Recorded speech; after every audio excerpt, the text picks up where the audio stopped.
Mga kababayan, yung kaso po na na ipinahil against kay Abalos, kay Marbil at kay General Torre at sa iba pa, mga kababayan, eto po, case dismiss. Ngayon tuloy, mga kababayan, si Abalos ay parang nangaasar dito kay Digong Duterte. Biruin mo, ang tagal mong naging prosecutor, 12 years. Pero parang wala kang alam. Ano nangyari dyan, GP? Kung maalala po natin, mga kababayan, diba sila Abalos, General Marbil, etong sila General Torre, sila po mga kababayan ang nanguna doon po sa pag-aresto kay Kibuloy. At sinampahan po sila ng kaso nitong si Digong Duterte na tagapagmana daw po ng KOJC. Biruin mo mga kababayan. Digong Duterte. Mas matanda pa kay Kibuloy, siya ang tagapagmana. Sabi rito, DOJ junks Duterte's charges versus Abalos. Marbil over KOJC raid.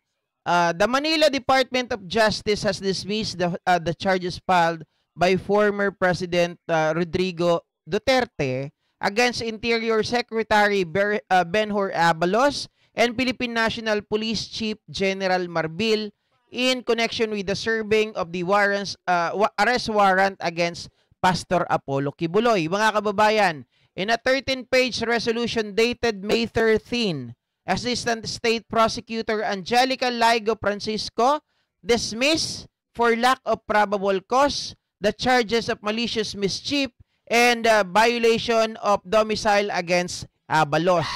Ano ba yung malicious mischief, mga kababayan? Ano ba yung domicile against Abalos?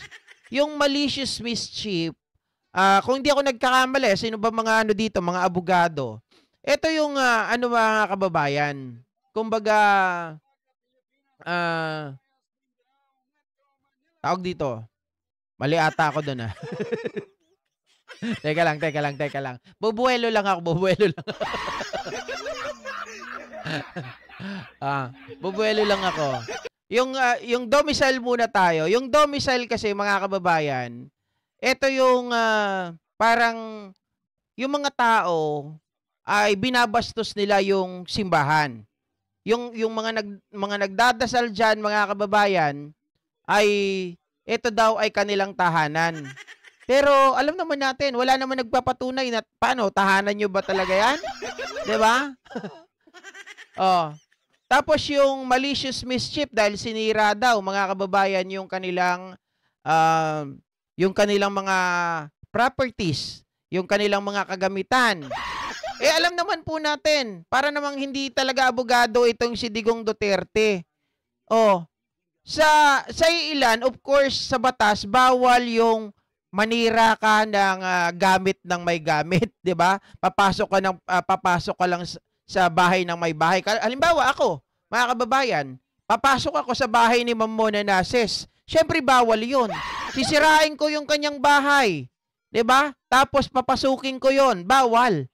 Kasi ako, mga kababayan, pwede akong sabihin na, sino ka ba, trespassing ka? 'Di ba? Sino ka ba? Di naman kita kilala. Bakit ka papasok na lang dito? Pero ibang usapan kapag ang usapin, mga kababayan, ay pagsiserve ng warrant of arrest. Kasi alam naman natin, 'di ba, sa pag-serve ng warrant of arrest, halimbawa, may warrant of arrest na. Pumunta ka sa bahay ni Ma'am Mona Nases. Alam mong hinahanap mo siya, 'di ba? Tapos hindi nagpapakita. Maraming umaharang mga tauhan niya at iba pang mga pwedeng balakid. Ngayon, mga kababayan, dahil alam mo, sa sarili mo, naniniwala ka na nandun si Ma'am Mona Nases sa bahay na yon. Kasi sabi ng mga nagbabantay, wala dyan. Walang tao dito. Wala si Mona Nases dito. Pero, alam mo sa sarili mo na nandyan yung tao. Kahit wala yan dyan, basta alam mo sa sarili mo na nandyan yan, mga kababayan, at sinira mo yung kanilang gate o kaya yung isang parte para makapasok ka sa loob, mga ka-GP Natics, yun ay legal. Diba? Dahil pwede namang ipaayos yang mga nasirang mga kagamitan na yan. Hindi ka pwede nilang pigilan kasi yung mga pipigil sa'yo, mga kababayan, pwede pang makasuhan ng obstruction. Diba? Pwede pa. Totoo yan. Subukan ninyo.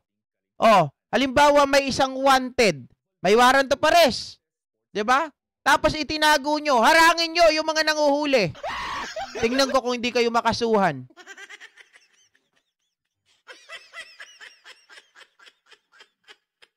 'Di ba? Sabi ni Sir Lito Altares, I'm a loyalist, I know the Marcoses.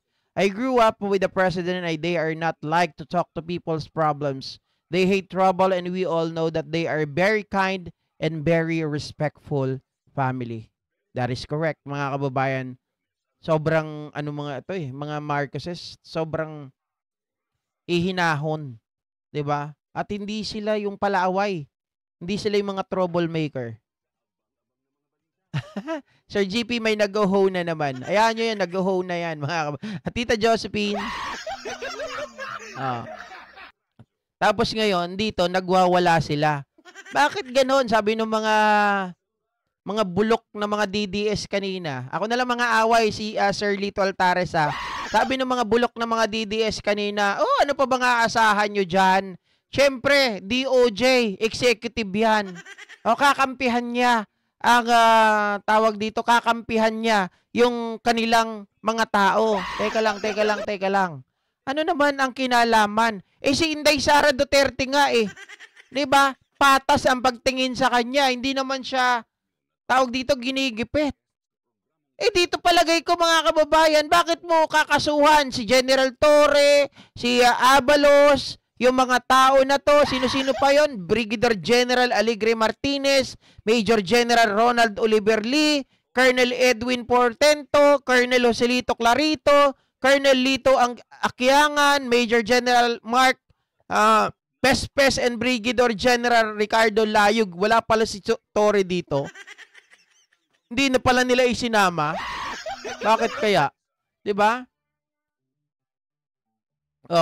Pero totoo yun, mga kababayan.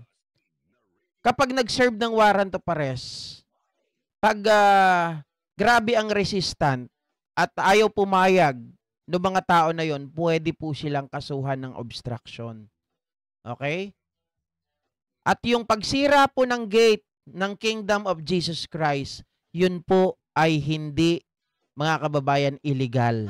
Yan po ay naaayon, tingnan nyo po sa Google, kung paano po ang pag-serve ng warrant of arrest. Nakalimutan ko na nga yung article kasi ilang buwan na yan 'di ba?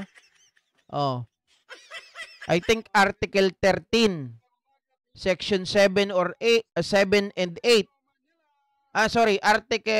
Article 113, Section 7 and 8. Yan ang makikita nyo dyan kung paano yung tamang pag-execute ng warrant of arrest. In dismissing the charges, the prosecutor said that there was no proof sufficient to charge the officials, at least 3 of which were not even present on the site during the raid. It bears emphasis that criminal prosecution demand more than the invocation of high official or a high office and presume authority. The law requires evidence of individual culpability of specific intentional acts that constitute the offense or the offense. The present complaints of none, the resolution read. It said the records are barren of any actual or legal basis to sustain the prosecution of the respondent for the offenses charged. The totality of the evidence fails to show that they personally committed or directed the commission of either malicious mischief or violation of domicile. Their action as alleged fall with the realm of lawful performance of duty and are protected by the presumption of regularity in official function. So lahat daw ng ginawa, mga kababayan, ng ating mga kapulisan ay naayon sa kanilang official function. 'di ba, sa kanilang regularity in official function. Ngayon, syempre mga kababayan, dahil nga talo sila, 'di ba? Pinagtatawanan ngayon sila nila Abalos. Oh, hindi man rekta, pero tingnan nyo naman ang sagot dito ni Abalos. Kanyang statement, mga kababayan. Ayan. Sabi ni Abalos,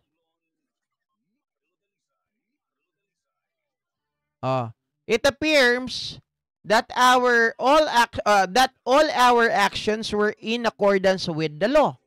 Ito ay malinaw na ang aming ginawa ay tamang pagpapatupad ng batas. This is the end of the matter. The truth has prevailed. Mga kababayan, ano to, sampal to sa pagmumukha ni dating Pangulong Rodrigo Roa Duterte. At the same time, nung mga tao, mga abogado na nasa paligid niya, kasama na si Torion. 'Di ba? Piruin mo, mga kababayan, sasabihin sa'yo na, ito ay nangangahulugan na tama yung ginagawa namin. Anong pinagsasabi nyo na kami ay nanira ng inyong mga kagamitan? Anong sinasabi nyo na kami ay nambabastos ng inyong mga pagsamba? Kasi bawal po talaga yon, 'di ba? Na tayo po ay mambastos, mga kababayan, pagdating po sa relihiyon. Kung sila po ay nagsasagawa ng kanilang pagsasamba o sa kanilang pananalangin, bawal tayong makialam, bawal tayong manggulo, bawal tayong mangimasok. Pero ang totoo dyan, nakita natin kung sino talaga yung nagre-resist, sino talaga yung mga humaharang. Diba, sinasarado yung gate, tapos human shield ang ginagawa. My God, I hate trucks. Sabi ni Ma'am Carmen Lee, yung kaso nila naging turon. Sabi ni Mary Ann Gimon, tanong lang po, totoo ba? Po ba na si Senator Trillanes ang bagong DILG? Kanino nyo naman po nalaman yun? Tatanong lang po. Sige, sagutin ko ng maayos yan. May ruling po tayo pagdating po sa mga natalong mga politiko. Meron po tayong tinatawag na 1-year ban. 'Di ba? Katatalo pa lang po ni dating Senador Antonio Trillanes Deport bilang mayor po ng Caloocan. So meaning, mga kababayan, 1 taon pa na magpapahinga itong sila Trillanes. 'Di ba? Sabihin man natin na tanggalin ni PBBM yung DILG ngayon. Hindi pa rin pwedeng tanggalin niya sino ba to? Si John B. Cremulya. Pero hindi niya pwedeng ipalit si Trillanes kasi may 1-year ban. Mga kababayan, hindi pwede. Mag-aantay muna sila ng 1 taon. So kung kanino nyo po nakita yan, mali yan. Hindi pwedeng maging DILG secretary si Trillanes agad-agad. Kung gusto niya, magantay muna siya ng 1 taon. Diba? Kasi masasagasaan po ang ating konstitusyon na may tinatawag tayong 1-year ban. Yan po naman ay implemented para sa lahat. It applies to everybody. Hindi po yan apply lang doon sa mga selective na opisyal or selective na mga natalo sa nakaraang halalan. Imagine, guys, May 12 yung halalan, May 23 pa lang ngayon. So, ibig sabihin, 11 days? 'Di ba? 11 days pa lang ang nakaraan. Hindi pwedeng maging DILG secretary si Senator Trillanes. Chismis lang, sabi ni Ma'am Lilibetos eh. Tama ka, GP, may 1-year ban, mga katatapos na nakipagsamahan, sama sa halalan. Marites lang po yon. Di ba ka naman may patanong yon? Hindi ko kasi alam eh. Pero si Ma'am Mary Ann Gimon na nagtatanong. Tama po, nasagot ko sana ng maayos. Life is what happens when you are busy making other plans. Get busy living or get busy dying. You only live once, but if you do it right, one is enough. Tama. Dapat sabi ko nga, do it right at the first time, 'di ba? Pero GP, paano yun pag nag-asawa ko, yung asawa ko, sabi ko, ibigyan ako ng tamang babae. Ba't ang binigay sa akin, malakas ang tama. Ibang usapan naman yun. Mahalin mo na lang yung asawa mo, huwag ka na magreklamo. Diba? At least may asawa ka, kaysa naman wala. Oh. Salamat din, Mary Ann Gimon, ha. Ayan, malaking dagok ito. Sagot ni Abalos. Parang sinabi niya, nag-aaral ba yan? Abogado ba talaga yan si Digong? Di ba? Oh. Tawa rin. Grabe naman yan, nalakak mo, Mamona Nases. Pero sana bigyan din sila ng posisyon after 1 year nila, Sir Abalos at Trillanes. Oh, it's up to the President. Winnie Artos. Bahala na si Presidente dyan. Huwag nyo na muna isipin yan, guys. Ang isipin muna natin yung kasalukuyan. Matagal-tagal pa yan, 1 year. Diba? Babangon at babangon yung mga yan. Hindi naman yan, alam nyo, si Abalos, isa ring, diba? Alam nyo naman na talagang sa politika rin ang pamilya nila. Hindi yan mananahimik ng ganyan lang. Okay. So, ayan.